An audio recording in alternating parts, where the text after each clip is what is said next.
Hi friends, ఇక్కడ నేను మీకు చూపిస్తున్నాను విలేజ్లో మా అమ్మ వాళ్ళ ఇంట్లో చేసిన వరలక్ష్మి వ్రతాన్ని.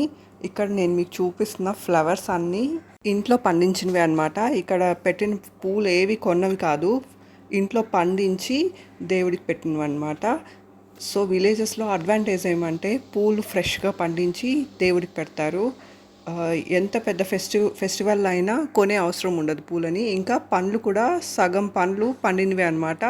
యాపిల్స్ ఇంకా చీనీ లాంటివి అయితే కొంటారు. ఇక్కడ చూసారు కదా, ఫ్రెష్ పూలతో ఫ్రెష్ పండ్లతో ఇంకా ఫ్రెష్గా అరిటాకుల పైన ప్రసాదాన్ని అయితే పెట్టి ఎంత చక్కగా పూజ చేస్తారో. సో ఇక్కడ ప్రసాదాలు అయితే చాలా ప్రసాదాలను అయితే నైవేద్యంగా పెట్టారు.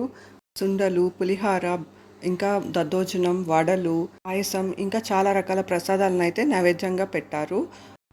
ఇవే పెట్టాలని లేదు, మీ వీలుని బట్టి మీ సౌకర్యాన్ని బట్టి భక్తితో ఏ ప్రసాదాన్నైనా నైవేద్యంగా పెట్టొచ్చు అనమాట.